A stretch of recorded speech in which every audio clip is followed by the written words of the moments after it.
Good evening, everyone, and welcome to the second Stormwater workshop for the Stormwater Master Plan. We had the first workshop back in November of last year. My name is Fernando Rodriguez. I'm the Director of Public Services for Denia Beach for the city, along with I'm along here with my team from Public Services, Antoine Johnson, Office Manager, and Project Managers John Quintero to the left, and to the right over there is Mr. Sean Shooten. There are other members of the city with us tonight. I don't know their names, but certainly our IT the director, Daryl, is here, as well as Suzette Rodriguez from the Public Information Office and a few other folks from the city. But Shen Moore and Associates is also with us today, and they really are the stars of the show tonight. They are going to do a very fine presentation for you to update you on the Stormwater Master Plan as a follow-up to the November meeting. So Jennifer Smith and Alec Bogdanov are here with us, and they will present shortly. I just wanted to make a few remarks before we start, because obviously a master plan is about the future, right? All plans are the future. It's about how we are going to address stormwater challenges in the coming years. So it's about the coming years for the most part. So before we get into that, it's good to talk about the present and what just has been done recently. Where have we been and where are we going before we get to the real future plan? So we've had, over the past 12 to 18 months, have had quite a bit of activity in stormwater drainage projects. I'm going to mention some of the highlights only because in the interest of time. We've completed the 37th Terrace Stormwater Project, as well as the Southwest 54th Court Project. Ocean Park drainage was addressed fully not too long ago, about a year and a half ago.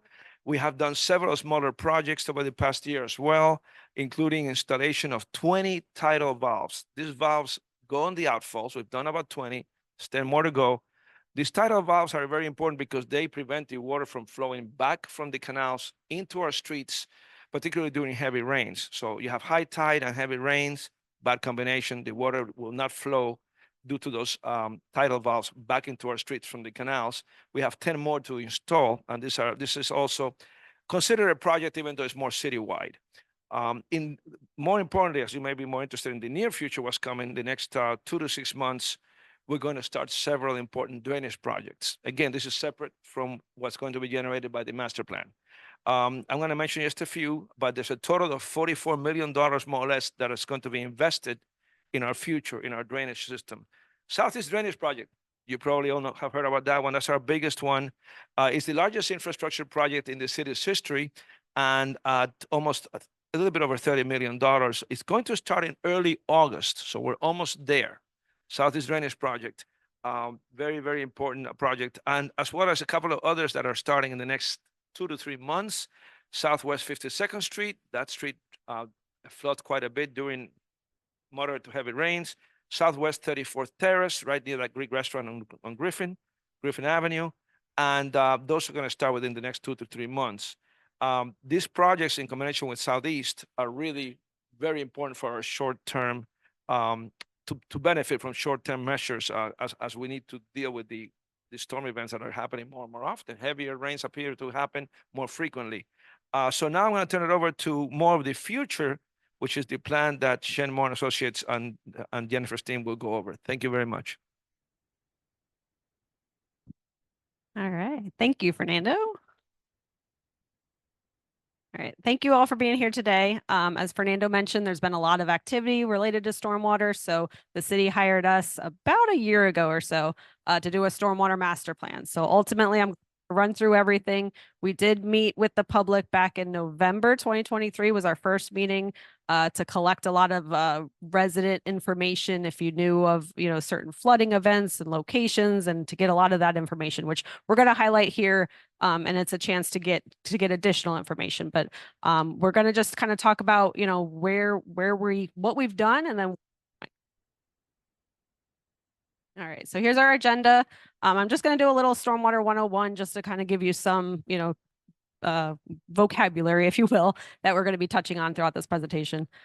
Just the overview of our scope and our project. We're going to touch on what we've done with our stormwater model.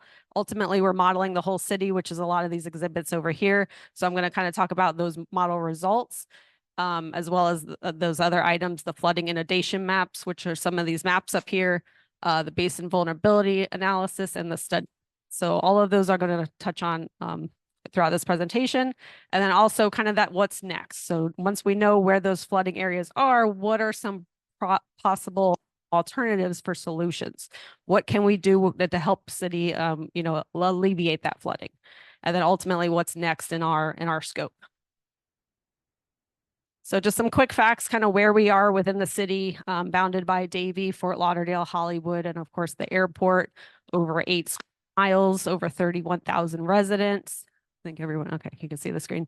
8 miles of canal, a lot of canal waterways all throughout this area, which is a lot of challenging that Fernando kind of mentioned before is that sea level rise. We're getting a lot of waterway coming back up from the canal. So there's a lot of canal system here. We also have a lot of extensive existing drainage system, which is great that we can use. The very first task in our scope of our contract was actually to survey the entire city's system, city-owned infrastructure. So we have a really good inventory of exactly what's currently out there so we can make sure we're modeling it correctly. So just to let you know, again, it's just some of those topic items. So we have swales. Those are typically on the side of the road. Those are intended to hold water. I know a lot of times we don't like it. It's not aesthetically pleasing, but that is where we want the water to go. We want the water off the into these swales to infiltrate the stormwater back in the soil. So from there, we have the conveyance, kind of where does the stormwater go as it's raining, right? So it goes into a swale or some sort of grass retention area that ultimately leads into these drainage inlets that you might see on, the side of the road. That goes underground into drainage pipes and ultimately into an outfall system. So an outfall is basically just conveying through a piped system from the road into the canal. So some of the constraints we have, especially here in the eastern areas of Broward County, of course, Dania Beach we got one of the oldest cities in Broward County, so we have definitely some aging stormwater infrastructure. We have low ground elevations, so we're limited on how much storage that we can get underneath those low-lying elevations. And of course, if, as we mentioned, that conveyance, if there's any trash, debris, sedimentation, if all of that fills up our pipe system, then our pipe can't properly and get to that outfall. So there is a lot of debris that kind of holds up that system. The city does maintain it, they clean it, but it's just an older system. And of course, mentioned those high elevations, the rising sea level rise, and the high groundwater elevations. So for example, that tidal that we were talking about. So typically we have that outfall pipe that wants out into the canal system. But as that canal system on that picture on the right, as that canal system gets high, that water is not able to go by gravity and flow out, and it actually flows back in. I'll be touching on it shortly, but that's one of those items that Fernando mentioned earlier was oh, I lost signal, Alec. Okay, sorry. One of those items, the backflow preventer. So we want to make sure that the water from the tide doesn't come back up into the pipe, into the street. So one of those features that the city has currently and actively been installing. And like I mentioned, the high groundwater table. So there is another option where we can make like perforated pipe, but depending on the location and the groundwater elevation, it's too high that that water can't seep out of the pipe and into the ground. So that's again just another constraint of some of those solutions that we have to look at. We have to accommodate and understand these different constraints that the city has. All right, so kind of what we're here, right? Now we did the Stormwater 101. Now we want to talk about the actual master plan and what our scope is for you guys and for. So we're going to evaluate that existing system. Like we said, we surveyed all of the existing stormwater infrastructure. We're going to look at the topography of it, look at all of those assets. We collected the city input. All of these I'm going to kind of touch on in a little bit, but these are all different components that got put into our model. So we developed the overall citywide model. We're going to throw a different storm events on this model and identify where the lying areas are vulnerable to flooding. And then, of course, we're going to propose different stormwater solutions. So first off, like we mentioned, we did the community feedback back in November. We wanted to identify, and confirm where we're observing flooding in our model. We want to make sure that's what the city and the residents are observing and making sure that, our model is accurate, really. So we wanted to get that idea of, okay, is it isolated flooding? Is it, in the swale on the side of the road? Is it just kind of a few inches in the road, or is it very heavy flooding? So we sent out this survey, and if you haven't done it yet, there's still definitely time to do it. And I'll at the end of the presentation, I could keep this QR code up here. But we want to get your input and know, where you're observing flooding or some of your neighbors, and make sure that we have identified the flooding locations properly. Then this is just a snippet of what you'll see when you do that QR code. It's a very simple, very short survey, and it just asks you kind of what you've witnessed and where you're located. And it gives you the opportunity to add additional images if you have any photos or anything. So we could kind of walk you through, if anybody wants to do this survey at the end, we could walk you through that.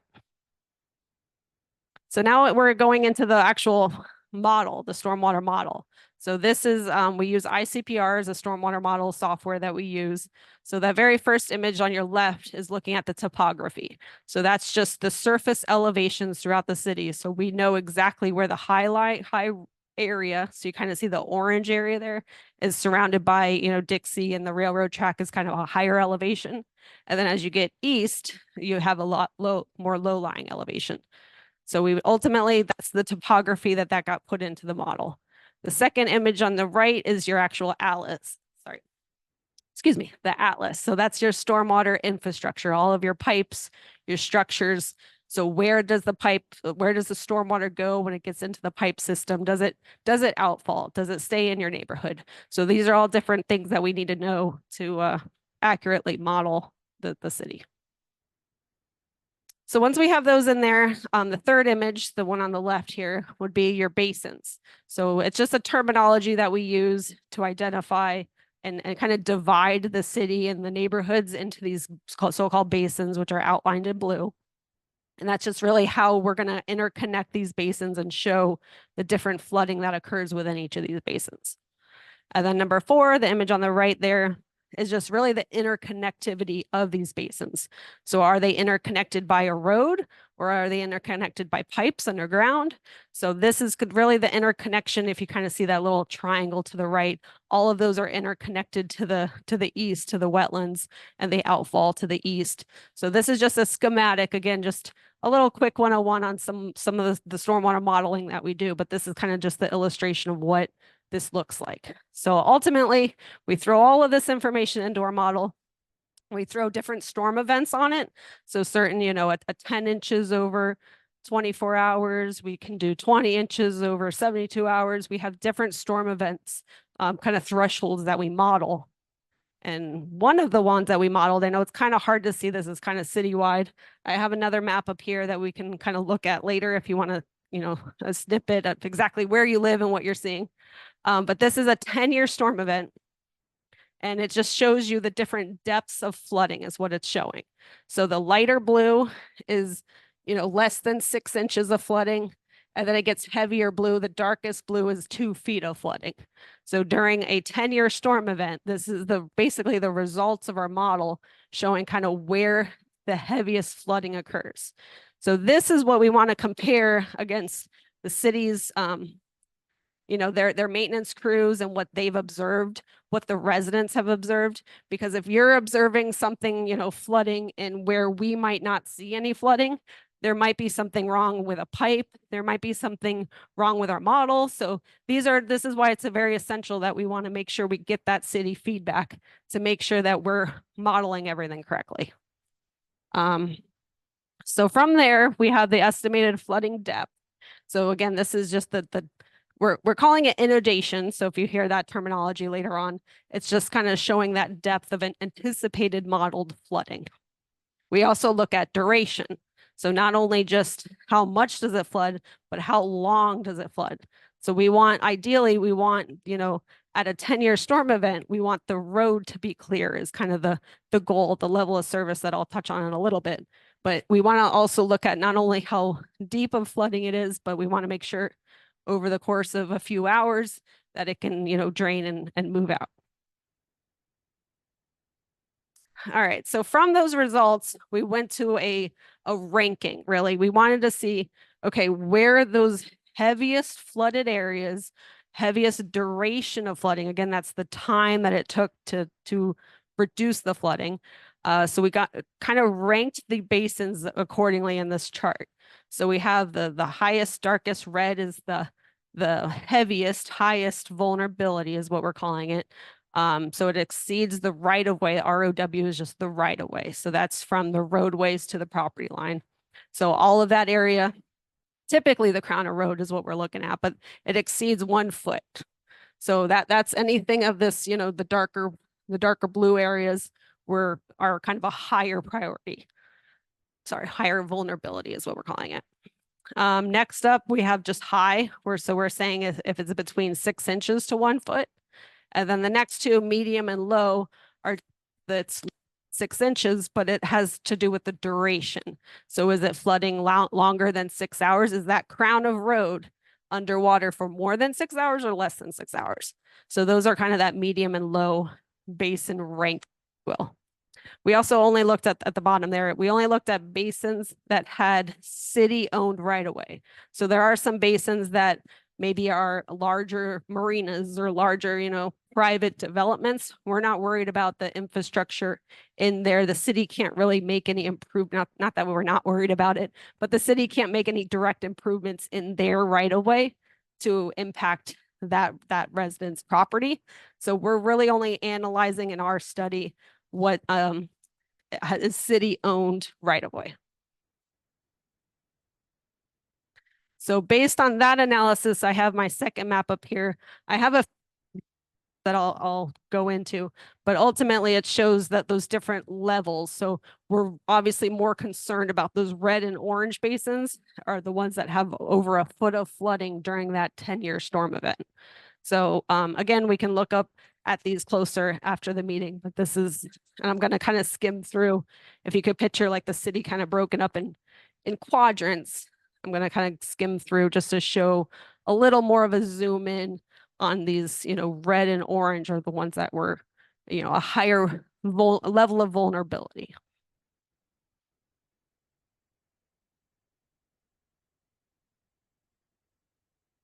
So you see I-95 in the middle there. We have Griffin Road.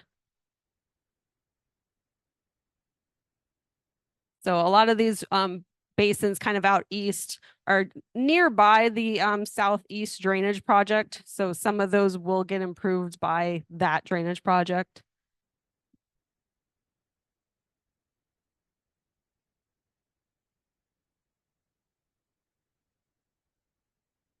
So just wanted to kind of zoom in those. But so ultimately from there, kind of the next step is to identify again those highest and high. So those reds and oranges, what can we do to help those areas? So for right now, we identified 10 study areas, which will be the next image that I'm going to show. And those are trying to identify those areas and what improvements that we can make in those areas to help alleviate those the flooding in those highest and high vulnerability basins. So we identified, like I said, 10 stormwater study areas. These are still kind of in the works though. So as we get additional resident feedback and city feedback, we can, you know, modify these as needed. But right now, these are kind of the 10 that we're starting with. Okay, so that's kind of where we're at right now. So the next step that we'll be working on over the next few months that hopefully we'll present to you towards the end of the year is what improvements are going to happen. What are we going to recommend and look at to see how we alleviate the flooding in those locations? So I'll kind of skim through some of those just to kind of let you know what we're looking at. So for example, a pump station. This is just the kind of the aerial view of what a pump station. Most of all the components are underground. You'll have some electrical components above ground, but ultimately what it is you're pumping. So right now, a lot of that flow that we were talking about, that conveyance is all by gravity flow. It just slowly kind of goes out the inlet, out an outfall. But if we can pump it, we can force that water out quicker. So those are some of the possible solutions. Again, these are possible because a lot of times we have to adhere to permitting requirements. Permitting only allows you to permit so much discharge out of the outfall. So again, these are just things that we're looking at, where can we put the pump station? How big, which different locations? So again, these are just one of the options that we're going to be looking at. Another possibility is an injection well. So this is where it pumps down into the groundwater. So instead of pumping out an outfall into the canal, we're just pumping down. This is the other item that Fernando already mentioned that the city's already been implementing, but this is definitely a big solution that we've already looked at modeling, and it does provide a great benefit. These are those backflow valves so that the water can only come out the pipe, out the neighborhood into the canal, and it cannot come back from the canal into your neighborhood. So even we've done very preliminary modeling, and even just adding all of these backflow valves that he's already been working on has a huge benefit that we've been witnessing. So another one is just obviously just additional infrastructure. We need more pipes. We have a lot of individual outfalls. So you'll take one street, for example, there might be an outfall on one end and an outfall on another end. If we can interconnect those outfalls, and possibly one of those can maybe be a pumped outfall, then that's where, some of these proposed solutions could occur. So that, again, those are just some of the things that we're looking at: additional gravity system, or even upsizing the existing system, making it larger. Another one, it's very simple, but it actually does provide a lot of storage. If we could just cut some swales around the city, around certain areas that have, a good elevation. Again, we don't want to cut the swales too deep where the groundwater table is, right there. We want it to be elevated. But in certain locations, if we're able to do this, cut some swales, maybe even raise the road elevation, kind of just fix the crown and the location of the roads and the height of the roads, that could also provide a big benefit. So again, these are just ideas that we're going to be modeling and looking into. So I'm not going to say which ones work best or not right now. But ultimately, kind of at the finished product would be what can meet that level of service. Capital improvement project that I kind of just listed a bunch of different options. Right now we have flooding all along the roadway. Where can we alleviate? It might not, completely eliminate, but if we can alleviate it, where you at least have the crown of road, you see that crown of road, the water's on the side of the road, it dissipates after a few hours, so ultimately what we want to reduce depth of flooding and the duration, the time that the road is flooded. All right, so kind of that what's next, like I mentioned, we're identifying which project works, which neighborhood. We're going to identify that kind of long-term plan. A lot of these pump stations, a lot of these options could cost a lot of money. So we're trying to identify what is that biggest bang for your buck. Do we want to do these massive pump stations, add these backflow valves? So we're going to be doing a lot of that analysis to identify what's that long-term kind of CIP plan. And then with that, we'll identify what grants are out there. There's a lot of grant funding available. So we're going to help the city identify what grants we could do. We'll look at their policies to see what we can implement and change. And of course, the stormwater utility fee could be an option for funding a lot of these projects. So kind of checked off at the top there are things in our task and our scope that we've already completed. So up towards the end of this year, again, like I said, the next few months will be those looking at those proposed alternatives and kind of creating that capital plan.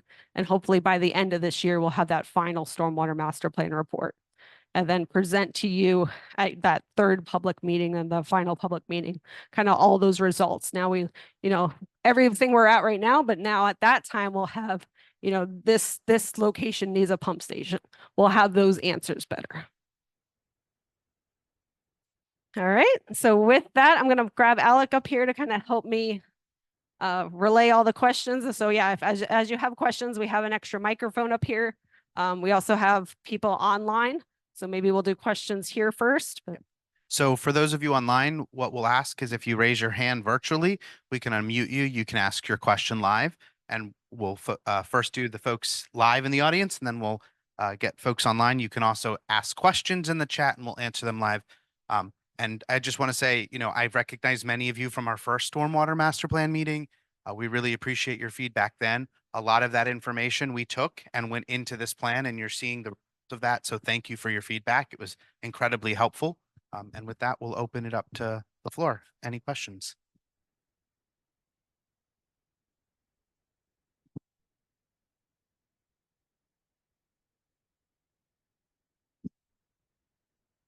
So, I've been here a really long time, since the 60s.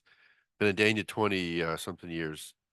So what I didn't hear from you was anything about the Broward County Canal System or the South Florida Water Management District, and also Airport Authority. So if all of these are dumping water into our Dania Beach area, then the water has no place to go. And I don't know if you've been in Florida in the 70s, but there was a guy named Don Noe, and he worked with the Hurricane Center, and they were very vocal at the time about like Saga Bay, where you have a storm and it wouldn't flood. And then there'd be another hurricane and it would flood. Everything would be like 5 feet of water. And they did some analysis of if they drain the basins in advance, then the water is not soaking up the road. And we had like 5 feet of water over Dania Beach Boulevard. And we had the same thing in Saga Bay and all through that area, like Old Collar Road.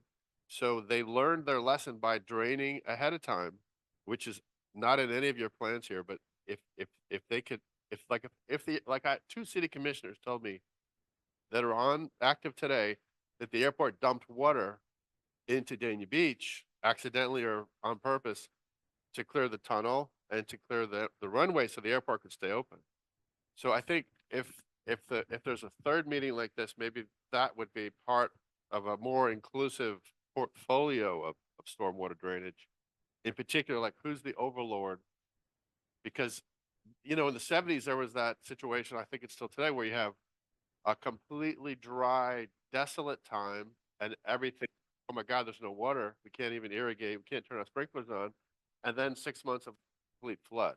Because it was like, how do they manage that? And once they learned how to manage the canals and the drainage and stage flooding, abatement ahead of time, that created much less flooding. And I know this is all like topical level and it's good, but it just seems like there's something that has changed.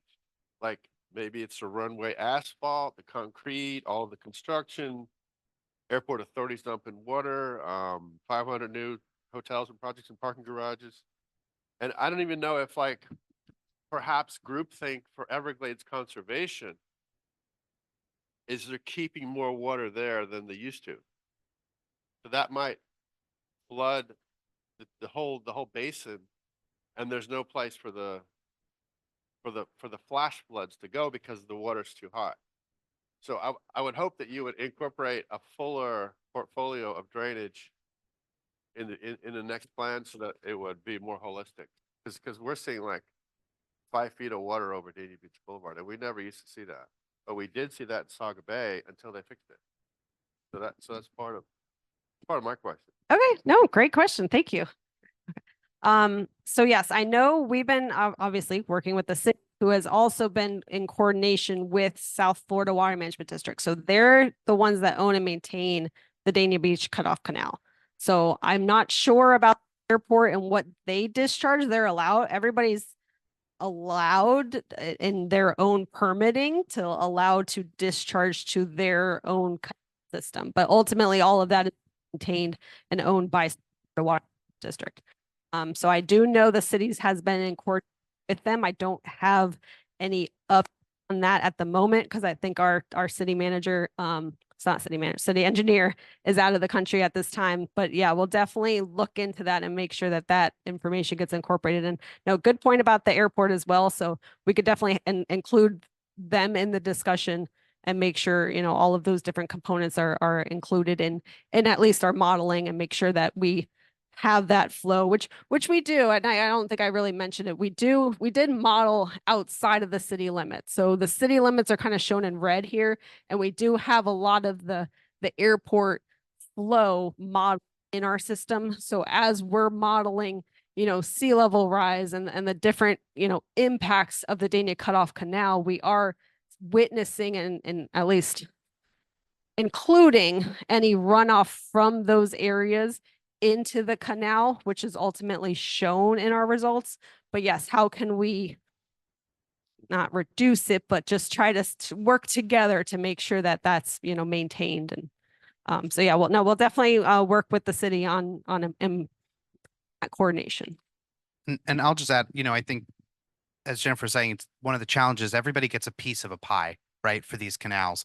And so Dania Beach gets their piece. And so when we're doing the modeling, we're focused on the amount of water that Dania Beach is allowed to put into the canals. That means that other people can too. So right now, that's what this stormwater master plan is focused on, right? The roadways that are owned by this community. The county is also working on a countywide risk assessment and resilience plan that's much higher level, looking at a lot of those questions you asked, like what's going to happen when the airport floods? What does that mean for our community? And then the other layer is that the water management districts are working with the Army Corps to do a study on every single canal in every single basin to figure out what they need to do. So one of the challenges is we have to fix the infrastructure within the city. The county has to fix the infrastructure within the county. And at the same time, the water management district and the Army Corps have to fix the infrastructure of the biggest canals. And so we have a very complex system here that requires everybody to work in concert. And we're seeing a lot of movement in the next couple of years.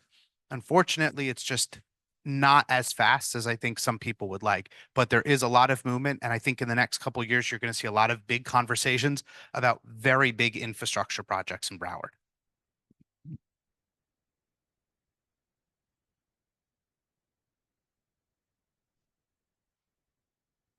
Well, may not go this far.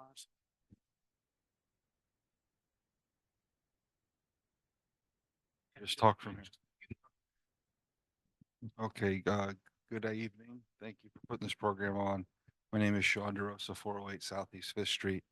Recently, I attended a City of Hollywood meeting, and Commissioner Shuham had brought to attendees' attention that places like Rotterdam, Hoboken, New Jersey, Copenhagen, and Bangkok, they've started building their parks and recreation facilities down 3-4 feet down.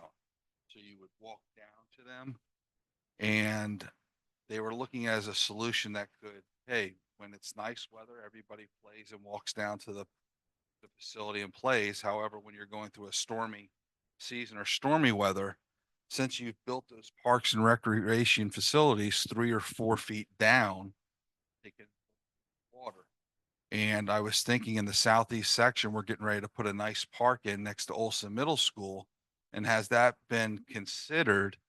And I think of the Arts Park. Why couldn't we walk down 3 feet into the Arts Park with all this building construction that's going on? I'm sure this section of the city is going to need more area to hold water and volume.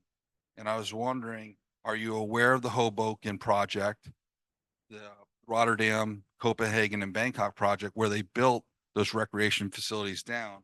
And then my second, would you consider something like that? And then my second question is, with Dania Point not being permeable anywhere, have you all thought about maybe we have to start making the parking garages start on the second and create some permeable option on the first level that can be used for some type of recreation? Thank you. Yeah, no, those are great ideas, great points. I think a lot of the challenge that I kind of mentioned at the very beginning is that high water table. So the problem is if we go down too deep to provide additional storage, I love the idea.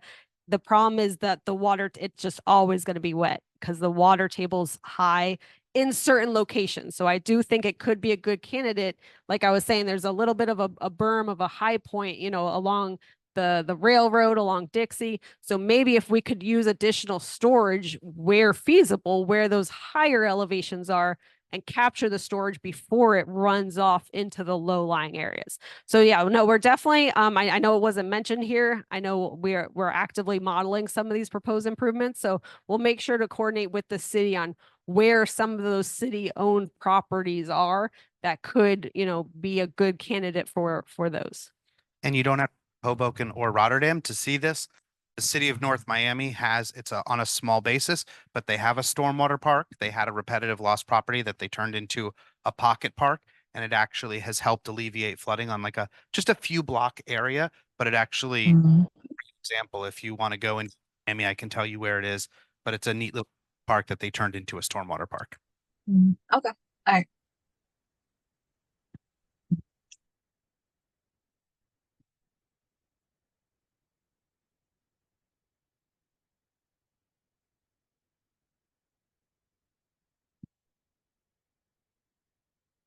No, I love the idea. So as far as our scope is more looking at long-term future, but I do think we can coordinate with the city now, especially if there is a planned project for a park at this time.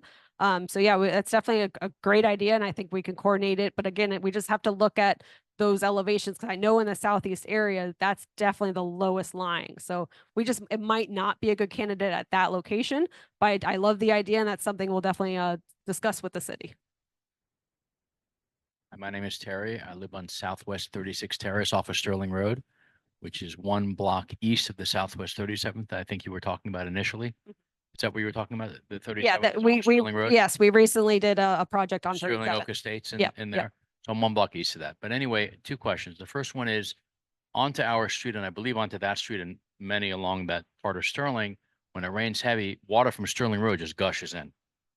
So is there any coordination possible with the city of Hollywood, because that's Hollywood now, to maybe have them do something? For example, near the entrance to my street, there's no Hollywood drains there. It's further east. That's one question. The second question is, whether, I don't know if you can tell me now, whether we speak afterwards, I look at the map, anything in plans for the street, one street east, which is ours, Southwest 36 Terrace. So I believe, isn't Sterling, I think it's a DOT road. So we might have to coordinate with DOT, because yeah, a lot of the times you have Sterling, Griffin, those are the highest elevations. And if they should have their own infrastructure to capture that runoff. But if you're low lying and it seems to just be washing out your street, that I think is a good discussion to bring to DOT on that particular spot. But I do know Hollywood is also working on a stormwater master plan. So I don't know exactly where they're at. I know they're working kind of around the similar schedule phase as we are, as far as identifying where those future projects are going to be. So we'll hopefully get an answer for you as if there is anything planned in that location. And what was your second question? I'm sorry. Oh, plan. Okay. So not at this time.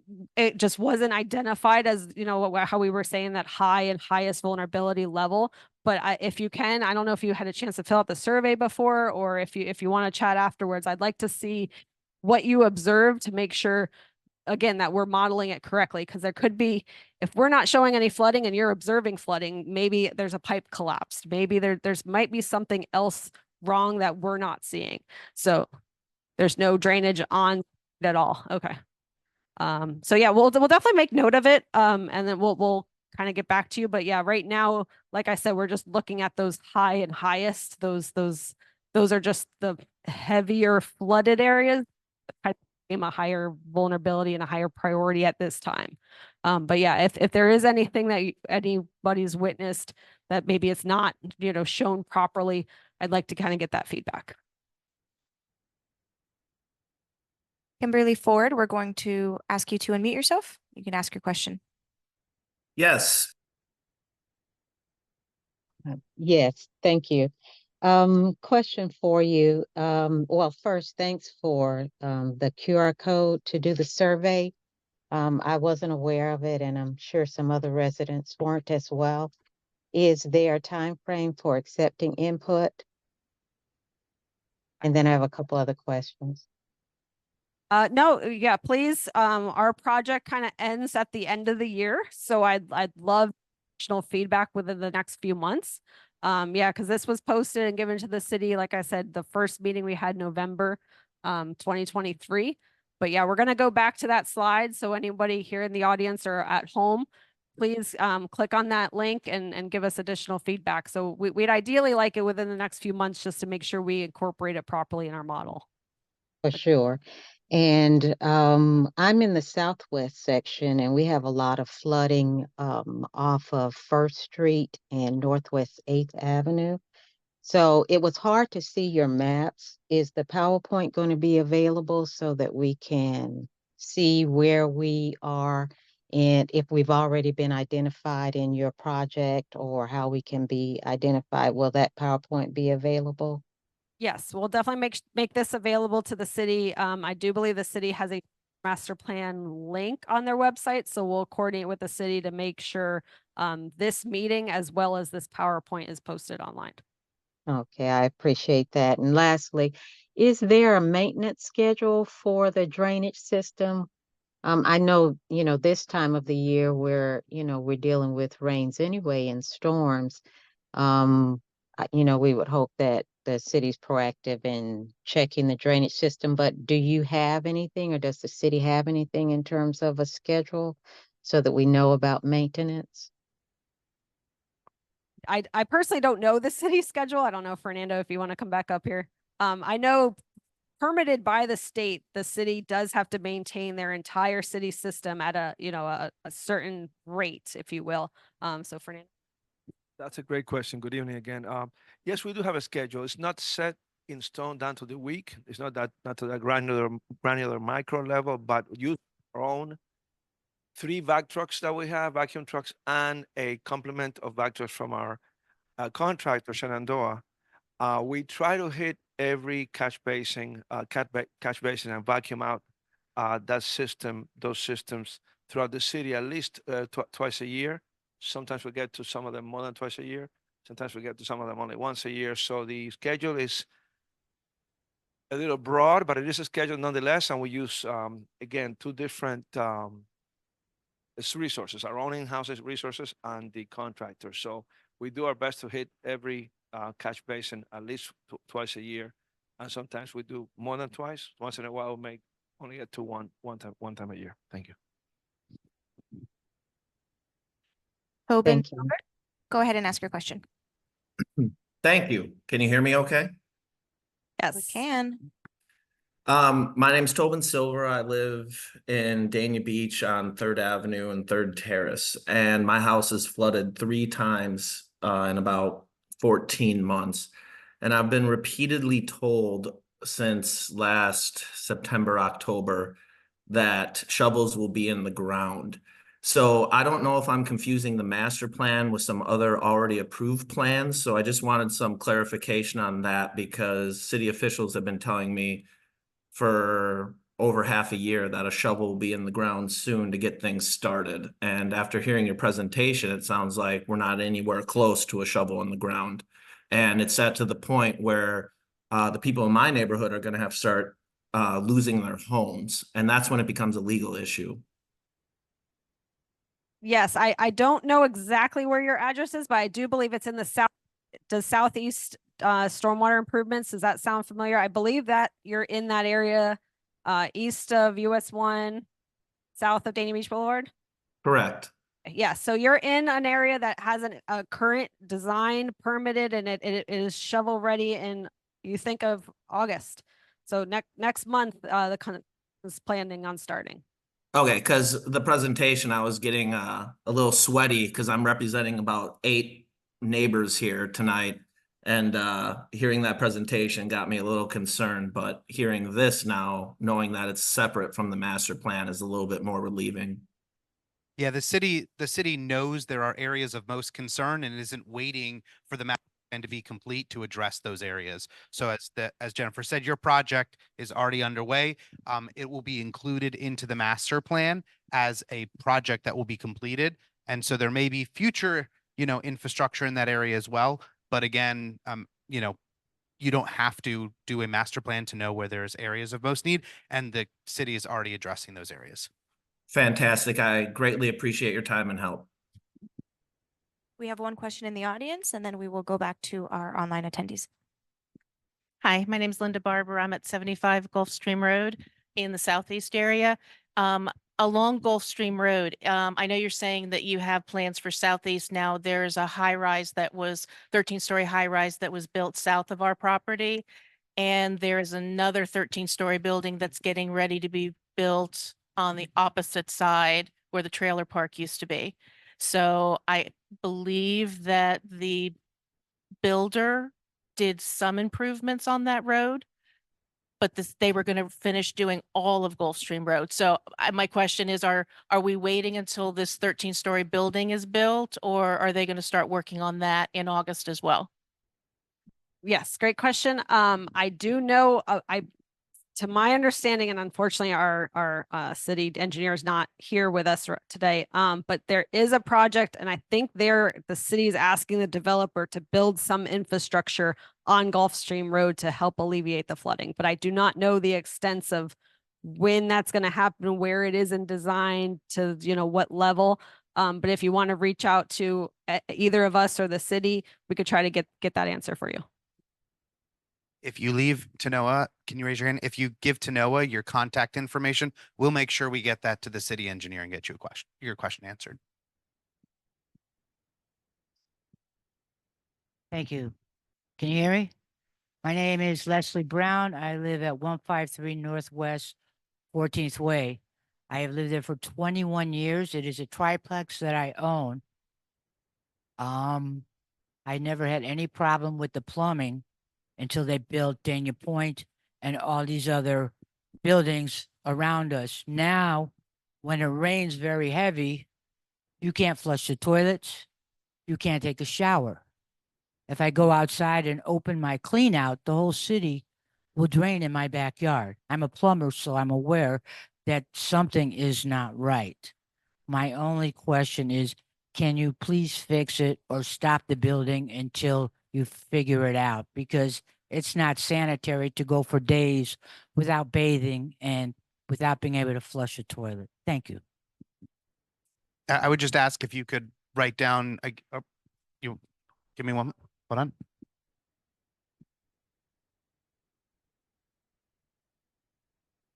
Yeah, hi, my name's Colin Donnelly. I'm the CIP and Grants Administrator for the city, and I work with Dinzer and the whole team.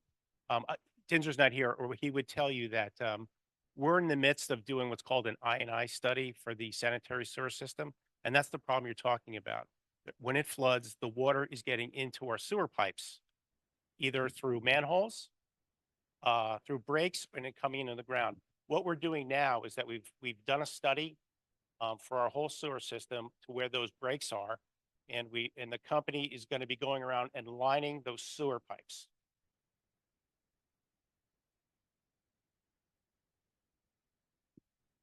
Well, it'll keep the flood water out.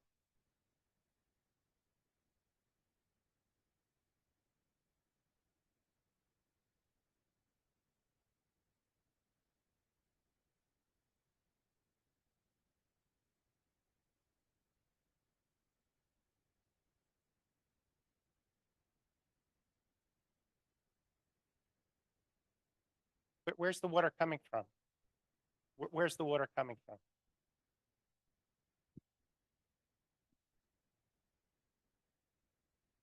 But how's it getting into the system? The answer is that there's breaks in the sewer line, and what we're going to do is line those sewer pipes.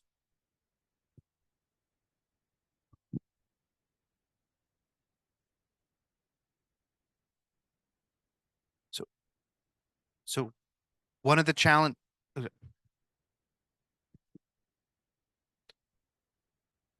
So there is, if there's a stormwater, right? If it floods on your street because it rains, we'd love to know about it, and we'll look into it and understand a little bit more.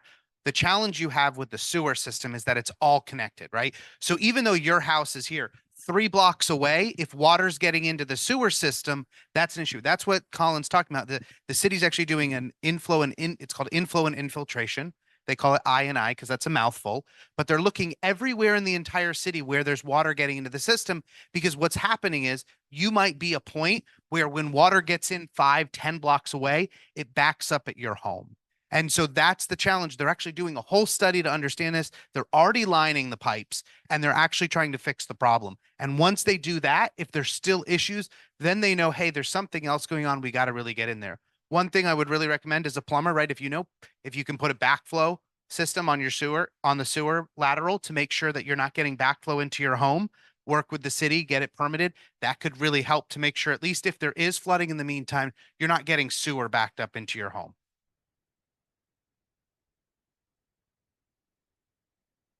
I believe they do. We can look into it, and I'm happy to look into that with you. No worries. We'll look into it. I'll work with Colin and we'll get an answer to you. All right, you can. I'm sorry, the lift station in your neighborhood is going to be rebuilt this year. It's also going to be built with a backup generator. So if the power goes out, the lift station will run. We're making it resilient. So if there's a storm, the generator will kick on, it'll run, and it'll continue to move the water. So we're going to seal the system so there's less of that water coming in. And then we're also replacing all those lift stations so they run better, bigger and better with backup generators. Yes. I know we have some questions in the audience, but we have one that's been waiting. Troy, you can go ahead and ask your question.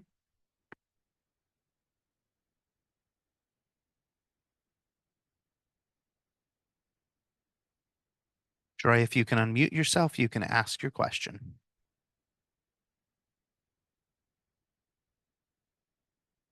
All right.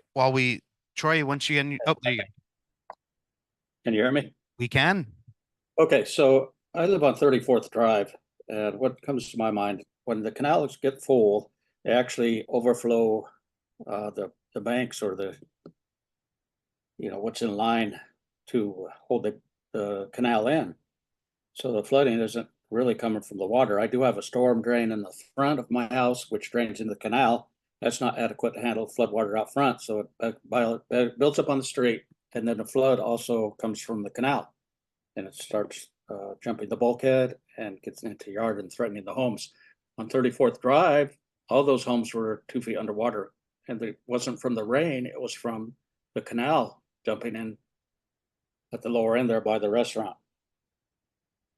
So my thought is, you're bringing this water down the canal and it goes out, empties into the ocean from the Everglades.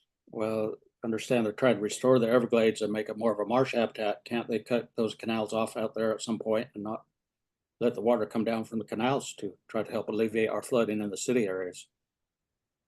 Well, and as we talked, it's a very complex system. They're looking at all the canals right now. One of the challenges you have, unfortunately, is that as sea levels rise, if you're east of the flood control structures, right, what you're actually seeing is that the sea level is high, and so the water just can't go out to sea. So unfortunately, it goes into the canals and it's going to sit there until sea level goes down. Like if there's a storm, it might push water or a high tide. Unfortunately, what that means is you have to improve the canal system. And I know that's one of the things that we're going to be exploring as part of the capital improvements for the Stormwater Master Plan, and noting that the Water Management District is looking at every canal now. We won't go in, NEAR's like acronyms. It's called a flood protection level of service study. And they're actually looking at every canal and what's needed, what improvements are needed for future conditions. The county study is also going to look at this. So as we've said, the city, the county, and the Water Management District are looking at this, and they're going to be implementing solutions.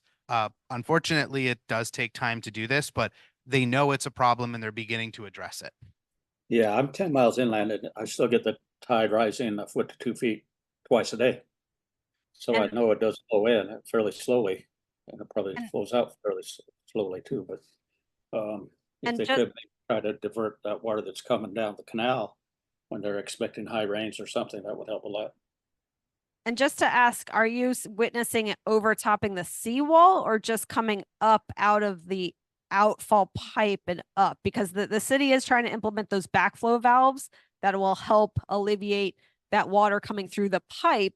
But we are going to try to look at, the policies as far as we might need to make some improvements to the actual seawall and start raising seawalls to make sure it doesn't overtop over. Just curious which one you're observing. 34th Drive is probably about 6 feet higher than 34th Terrace. So I can sit here, look out my back and see it go over their bulkhead and rise right up to their home from the canal. And then it flows out past their home right out onto 34th Terrace. So it's flooding directly from the canal all the way to the street on that street. The But on street on I'm your on, street, I'm are a you little bit seeing it, higher. you're just seeing it come up the pipe on your street? It doesn't really come out the pipe, but the pipe is inadequate to drain the drainage from the street. So it starts building up in the street too. I do have a drainage pipe that goes from my front yard to the back canal, and it doesn't backflow from that. But, you know, it gets a little bit slower as it rises, and, you know, it's not adequate enough. I don't know if it's a 12-inch or what size pipe it is. I would guess it's 12 or bigger, but it doesn't handle all the flow to stop the front street from flooding. Okay, no, it's good points. Thank you. I do know that that is one of the identified vulnerable areas, especially 34th Terrace. We do have a project coming out in the near future that'll help alleviate that. But yeah, because of the high levels, you know, what I was saying, some of those improvement projects might have to be a pump station. We might not be able to just rely on gravity. Due to these high canal levels, we might have to start pumping it, but that becomes an expensive option. And we just have to look at, you know, that cost benefit analysis, you know, where can we put these pump stations to give give us the biggest bang for our buck, if you will. But that anyway, that your project area is identified. So we will be modeling to see what improvements can be, you know, utilized in that neighborhood. Yeah, and then the other concern is, you know, like we're all on the same boat, so you get that out of one area, it goes to another area. So it's a big complicated problem. Agreed. I think, I guess the best thing to do is just South Florida water management to cut down and keep the water out in the Everglades that, you know, does come down the canal. That would help. Yes, and like Alex said, there are a lot of different studies going on, and I know the city of Dania Beach particularly has been coordinating with the district. So we'll try to get you an update on that and see kind of what's coming. But I don't think it's an easy answer to just, you know, let them stop district. So we just have to find that you know the next possible, you know, solution that could help everyone. Mhm. Yeah, I've never noticed a canal lower before a heavy rains or heavy storms, so I'm not sure they're utilizing that to the full extent. Okay, thank you. Thank you. Yes, my name's Abel Sigala. I live in 2612 Southwest 52nd Court. I don't know if you want to take note of that address. My concern, well, first of all, I want to thank you for your time, for listening to our concerns. And I know you guys are dealing with a lot. My issue with my house and the neighboring houses is this has been going for 20 years. And lately it has even been worse because, as the gentleman mentioned here prior to me, I've been getting water there in that area, not only water from the rainwater, but also sewer line. Like last year when we had that, you know, flood, we had for 3 days sewer line water dumping out in front of my house there in the neighborhood. And I just like for you guys to take note of that address. If whenever you do the inspection, if they could check the sewer lines. It seems that the gravity from the sewer line, when the gravity, you know, they put everything down to our corner where the water, when it doesn't go nowhere, it just dumps everything in there. Literally, well, they put it back in my house. So the water sewer line wouldn't go into my house because it was going into the showers. I had to create a stop in order to prevent that. Otherwise, my would literally will get dumped sewer, and I have to put even a plug on the showers. And every time we get a rain, as little as 5-6 inches, the water stays there for 2 weeks. I can take a shower for 2-3 weeks. There's kids around. I mean, but imagine you put yourself in our position. You walk out your house and you smell sewer line for 2-3 days. It's just disgusting, you know. Somebody that has this situation and put yourself in our position, you would just be, what's going on? My taxes are double in 2-3 years. And I know other areas are getting developed and they're including the master plan, but my taxes are doubling just in 2-3 years, and they're not doing nothing about my concern. And I would just like you to, whenever you have the planning I know you guys are working on that. I would just like to, our street and my neighbors to be taken in consideration for that. Maybe they can add another pump station there. Uh, you know, maybe a bigger pump that will alleviate that street. Again, the address is 2612 Southwest 52nd Court, but it's not only my house, it's the next door neighbors. Actually, my next door neighbor in the last 3-4 years, he's flooded 3 times, literally inside his house. He had to go into the insurance. Finally, he sold the house 6 months ago. The new guy came, he started developing on the house, and what happened? 2-3 years ago, the whole got flooded. And now I'm scared to sell it to developer. They're gonna put a dump load of dirt there. Now I was like half inch from last year getting flood into my house. If they build that property, my house is gonna get for sure get flooded. So, like I said, yeah, like I said, it's just sewer line that dumps in there, and like for 2-3 weeks, we can't even use the restroom. We can't even take a shower. We have to go to another neighbor's relatives. You know, it becomes quite aggravated after a while. If you say, okay, 2 days is fine, you can live with it. You know, everybody goes through situations in life. But this happens like every time we get 2-3 times a year. So if you can incorporate that in your planning, we will greatly appreciate it. I know you guys are dealing with a lot of concerns, and you're trying to plan it. And I really appreciate you listen to our concerns. And I just want to make sure that you guys take into consideration our street. I really appreciate it. So I'm going to ask a couple things first. Erica's going to give you a comment card. If you could write down your information, that way we have it on the record. We can follow up. I know the city is taking down your information and we'll follow up. And I'll ask after if you could come and actually talk with us at the map so we can look at it together and make sure that the model's reflecting that, because that's really important for us to know that the model is reflecting that flooding. The question, so do you have sewer issues just at your house, or is it kind of the whole street? So that tells me there's probably, as I said, an inflow and infiltration problem there, that this study will begin to look at those things. We could, I know Colin can probably look and see where those areas are that are set for lining to see if that's a priority area.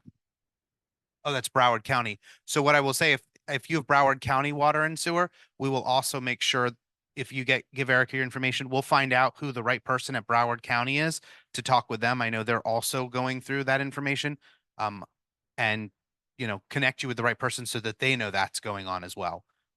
Because, you know, that again, that's probably seems like an inflow and infiltration problem that unfortunately it's just soggy and saturated. But that, you know, is something that definitely needs to be addressed. So again, please let us try to help and get you connected with the right people.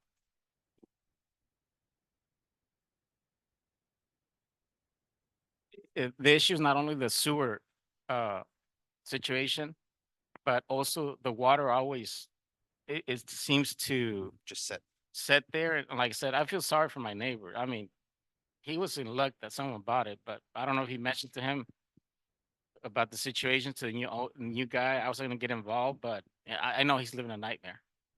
You know, it wasn't fair for him to spend $650,000 on a house, and then next 2-3 months, his whole house is flooded. You know, so it's not only the sewer line, but if they can either create like they're doing like some kind of alleviation for the flooding, if they can add like a pump there where they could take the rainwater out from there or something, you know. It's just, I just wanted to mention that. No, I appreciate it. And afterwards, please. And that area is identified in our map to work on and look at what could help. Because it's a lot of that area all the way to Griffin through 40th. That whole area all discharges we're calling Lake George up there, right just south of Griffin. So a lot of that discharges to that location, but again, that's connected to tidal, connected to Dania Cutoff Canal. So when that elevation's high, it won't get out. So again, we're looking at these pumps. We're looking at those different alternatives to help get that water out. But yeah, we might also need additional pipe conveyance on directly to get it to the system. So again, that is identified in our area. If you're gonna you need a pipe conveyance, and I could tell you that right now because I live on a canal. And right now I'm having problem with the sewer. However, before a storm, they lower all the water in the canals to keep from flooding. And I'm on the C10 canal, which goes right into the Dania Cutoff Canal. So I'm very close to the ocean. And before a storm, they release all the water goes up. My house is here and the street is here. So all the water runs straight down the street into the canal. And then when it has nowhere left to go, it goes up and the house floods. So if you just dump more water into a system that's already full, you're going to continue to flood houses in another neighborhood. You're going to need a conveyance system. And I'm just letting you know for the long term, if you're going to do it once, at least do it right. Thank you. Agreed. Thank you. Hi. I read in one of the newspapers that Dania has that they were going to have a project for the Ravenswood Estates, Fort Lauderdale Estates, that's right behind my house. And I just wanted to know, are we also incorporated into that project, or is that a separate project that you have us incorporated in?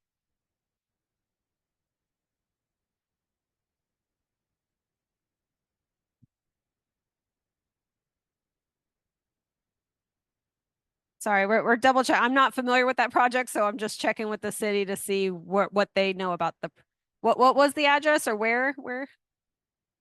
The estates of Fort off of Sterling.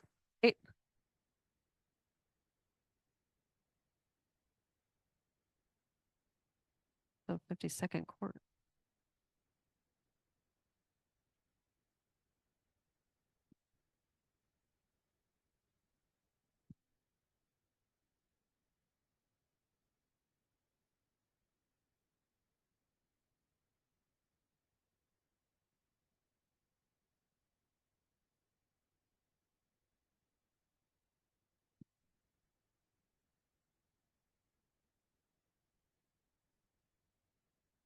Okay, can we speak after just to get familiar of exactly what you're talking about? Because I'm not too familiar and I need to check with the city to know what project you're talking about. So, okay.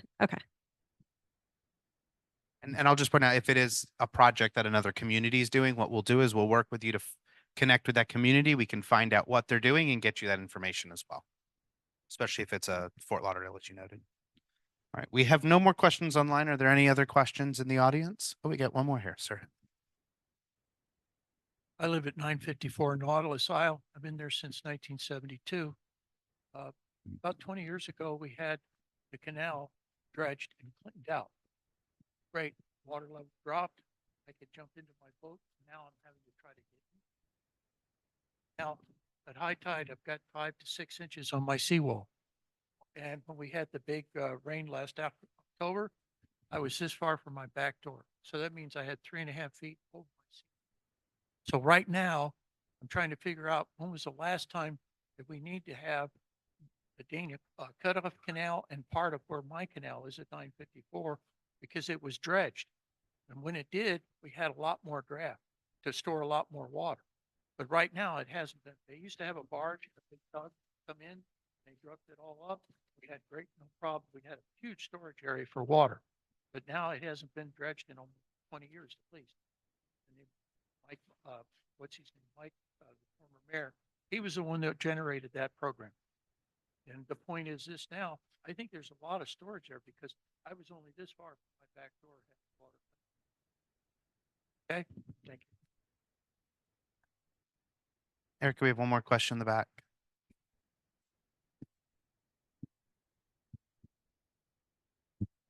Hi, good evening. My name is Diego Abueva. I live in Northwest 8th Avenue. My area is on a yellow at this time, but I could not see Griffin Road there being red. On the east side of Griffin Road, right after that bridge, south side of Griffin, slight rain, that's always flooded at this point. So I'm not sure if that's being considered, right after the, 90, coming from 95 you go through the bridge of, and Yeah. so you go down on the south side, that get way to Southwest 10th or US. Yeah, I think we actually do have that identified Floridian Isles. So yeah, I think we do have that area if you want to chat after, but we could just confirm that we're looking at to see what improvements we could do there. Okay, thank you.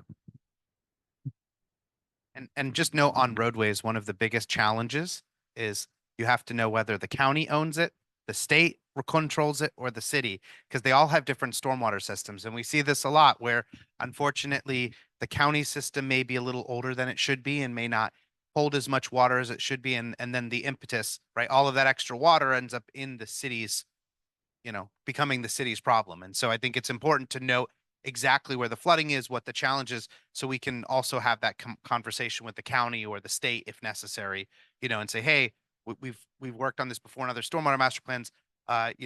Oh, they didn't realize that someone had actually poured cement into a storm drain at some point and it wasn't connected to the rest of the system. So there can be maintenance issues that we can find for other agencies as part of kind of our investigation as well.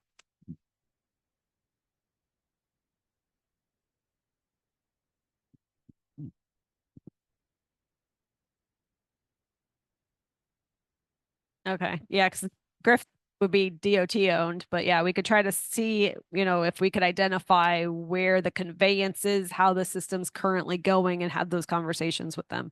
See what improvements they might have planned, hopefully. Well, we want to thank you all for coming out. Fernando, do you want to give us a little closing? we want to thank everyone that came from the, not only on behalf of Chen Moore and Associates, but on behalf of the city, public services, public information office back there, all the IT who came to help us. But thank you for, I think, it seems to me like it was a very good session, very good, a lot of input from the residents. Very good presentation. Thank you, Jennifer and Alec. And thank you for your input. You have comment cards, you have some bit from my own card and the project manager's card, business card. So thank you, Colin, as well for your input. And we'll have one more of these, one third one. I'm not sure when, sometime later this year. And but we'll take your input and further enhance the final stretch of the Stormwater Master Plan with your input and input perhaps at the very last meeting. So thank you very much for coming. We appreciate it. Thank you. Have a great night and drive safely.